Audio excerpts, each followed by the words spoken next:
Hello, my name is Michelle, and I'm 63 years old. My husband passed away about 6 years ago, but I'm still working. I have two children, and five of my grandkids live in different states across the country. They each have their own families, and I feel truly blessed to have such a large family. One of my kids, Kyle, still lives in our hometown. He went to the local community college where he met his wife, Julie. I liked Julie well enough, but I didn't feel my opinion mattered as long as Kyle was happy. They got married shortly after and continued their education, each pursuing careers in their fields. Once they were both settled in their jobs, they decided to start a family, and I was thrilled at the thought of having another grandchild to spoil. However, Julie set strict boundaries when it came to visits. She controlled when I could visit and how long I could stay. While I understood this when Daniel, their first child, was a baby, it never really changed, even when he was 5. I tried not to let it bother me, thinking every family is different. Over the next 15 years, I didn't get to spend as much time with Daniel as I would have liked. We never grew as close as I had hoped, but we did share a love for books, so I always bought him books when I visited. One day at work, I received an unexpected call from Daniel. This was unusual, since we rarely spoke outside of family gatherings. I did my best to connect with him, as I had with my other grandchildren, but he seemed distant. "Grandma, are you free to talk?" he asked. "Of course, honey, anytime." "Is everything okay?" "No, no." "Why are you crying? Did you get hurt? Is anyone at home who can help you?" "Mom and Dad are here, but, do you need me to call them for you?" "No. I called you because I need your help." "My help? What's going on, darling?" "I need you to save me, Grandma." "Save you? What do you mean?" "She's not as sweet and nice as she acts. She's really mean to me when no one else is around." Suddenly, I heard someone coming up the stairs. "I have to go. Please don't tell them I called. Bye." I was left shocked and confused. As far as I knew, Julie was one of the kindest people. How could Daniel say such things about her? I didn't want to believe him at first. Maybe he was upset over something like being grounded. Daniel had always been a bit mischievous, according to both Julie and Kyle. But something in my gut told me he wasn't joking. The call haunted me for days, and I couldn't shake the feeling that something wasn't right. After some time, I decided to buy a hidden camera.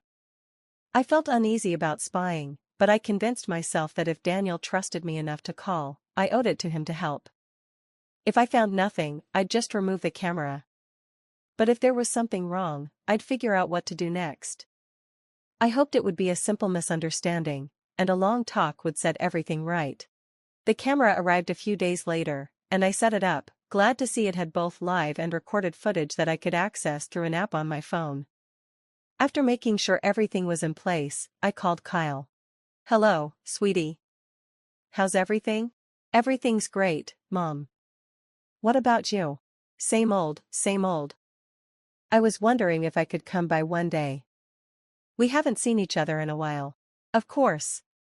How about this Sunday?" "That works, but should I check with Julie if it's okay? I used to hate it when Dad made plans without asking me. But don't worry, Julie will be happy to have you over." "See you then, Mom. I'll be there around 6 o'clock. I was glad to be going to Kyle's, but I couldn't shake the feeling that I had other motives now. I was still excited to spend time with my son. It wasn't often that I got to see my family, so it felt special to have one of my children living in the same town. The weekend arrived quickly, and I made sure to get ready early. I decided to bring something along, so I went to the grocery store to pick up a nice bottle of wine and bought a couple of books for Daniel, knowing how much he loved to read. When I arrived at Kyle's house, I was warmly greeted by all three of them. But it was Daniel's look that caught my attention. He stared at me with such a sense of relief that I couldn't help but feel concerned again. Since that first phone call, I hadn't heard from him, so I had no idea what was going on. I spent the next couple of hours chatting with Kyle and Julie. We had dinner, drank wine, and enjoyed each other's company. At some point, Daniel excused himself and went to his room, likely because we were talking about things that didn't interest him. I decided to go and spend time with him. Julie tried to subtly stop me, but I insisted. I hadn't visited in a long time, and I wanted to spend some one-on-one time with my grandson.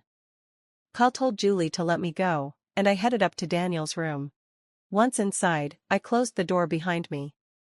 I walked over to him and handed him the books I had brought. We talked about them for a while, and since he seemed excited, I let him ramble on. I didn't bring up what he had mentioned during our phone call earlier. I wanted him to talk about it if he was ready, not push him. Our conversation shifted to other topics, like what was going on in our lives.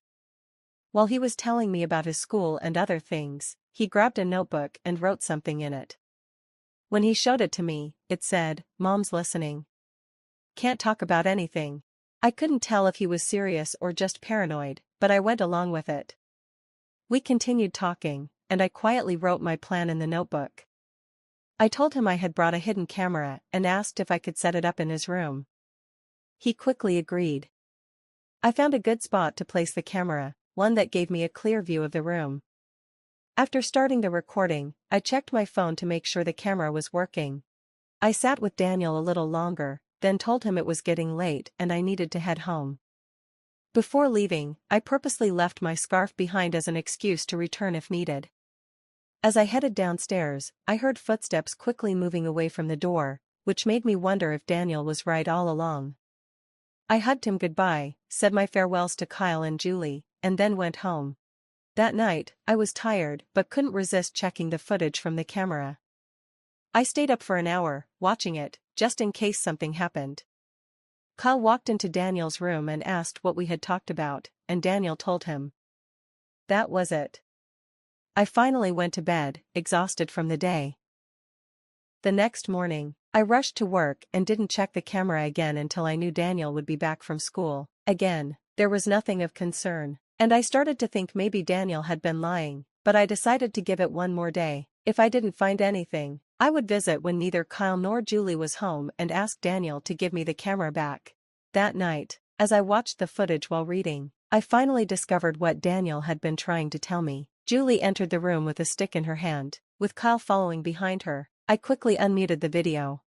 Julie asked Daniel what he had done all day and made him describe everything in extreme detail. Whenever he stuttered, she sharply asked if he was lying. If she suspected he was, she made him hold out his palms and hit his knuckles 3 to 5 times with the stick.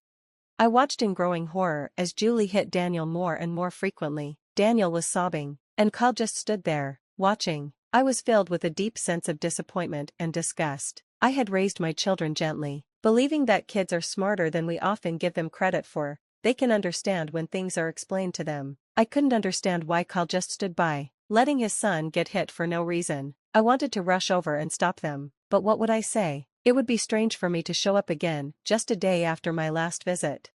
Then I remembered that I had left my scarf there, which could be the perfect excuse to go back, but I needed to wait another day. To make sure I could see Daniel again, I quickly grabbed my phone and called Kyle. Hey, Mom, is everything okay? Yes, no worries. I hope I'm not disturbing you. No. Julie and I were just saying goodnight to Daniel.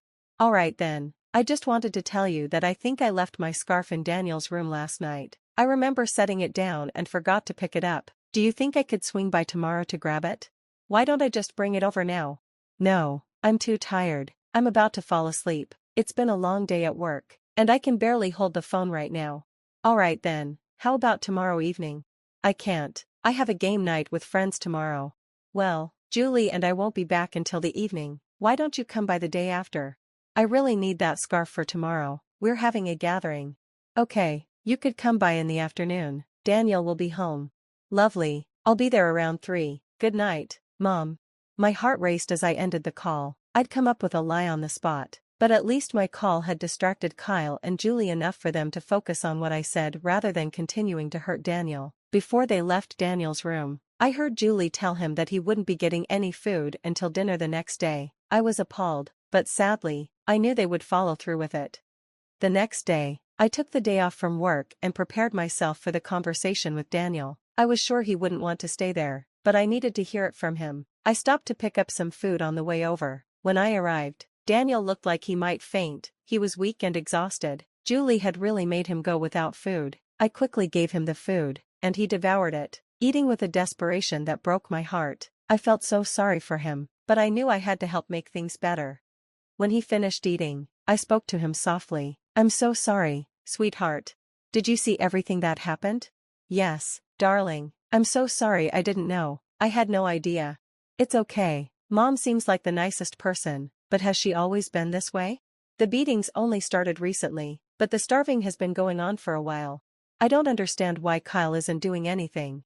He's too scared of Mom. He just follows her, does everything she says, everything she wants, she gets." "Honey, I'm so sorry you've been dealing with this, but I need to understand, why didn't you eat anything at school?" "Mom doesn't send me to school on days she doesn't let me eat. I stay home. Mom measures the food in the house, and if even a little bit is missing when she gets back, I get punished more." "So she's starving you and hurting your education?" "I'm going to do my best to help you, okay? I need you to tell me right now, if you want to come live with me. I'll take care of everything, and I'll keep you away from Mom and Dad." "Of course, Grandma, anywhere away from here would be great. I promise I'll be good, just please take me away." "I promise I will, darling, but it'll take some time. Can you handle staying here a little longer?"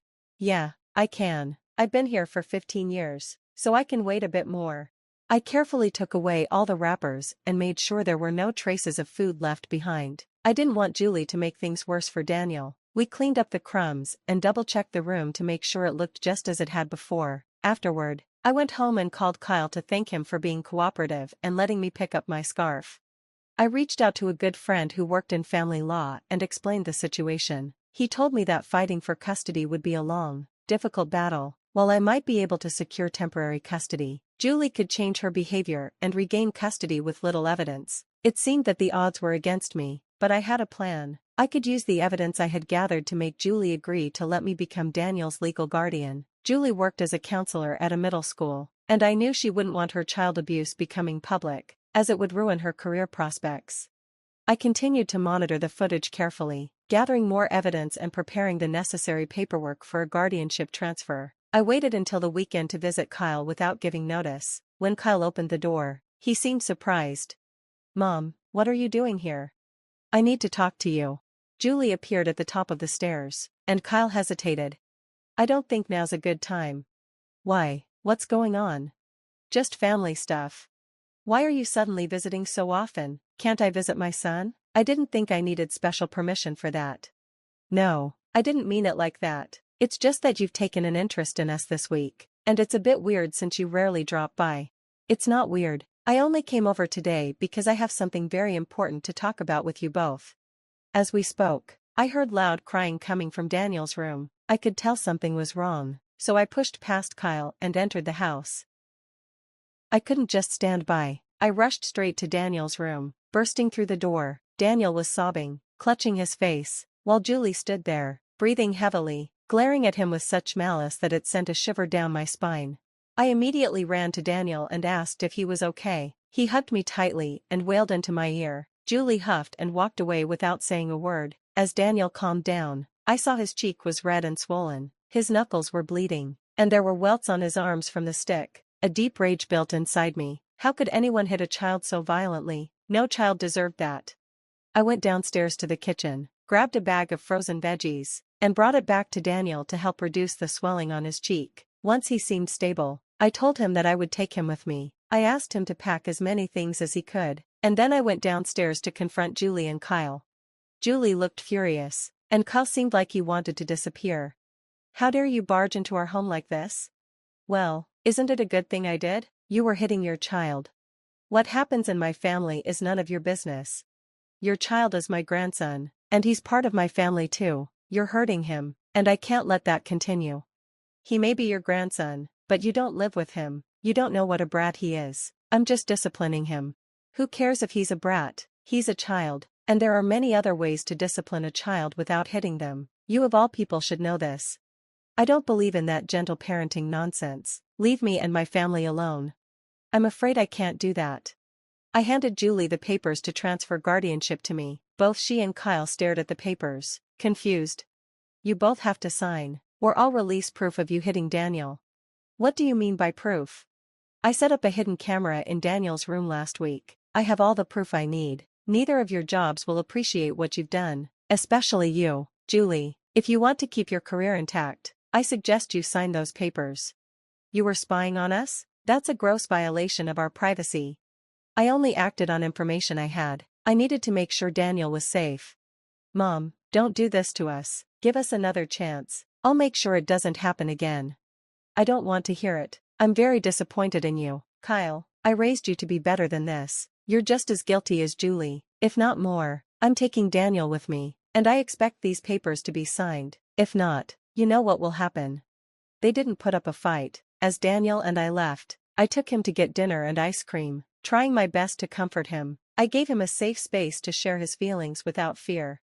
In the following weeks, I was granted legal guardianship of Daniel. Julie and Kyle claimed they planned to move to a different state and didn't want to disrupt Daniel's education, which they used as the reason for transferring guardianship. They did end up moving, and I was relieved. Daniel is doing much better now. He's happier knowing he won't run into his parents for a long time. He's one of the kindest and sweetest kids I know, and he thanks me every day for what I did for him. I intend to keep my promise to always protect him. Thank you for listening.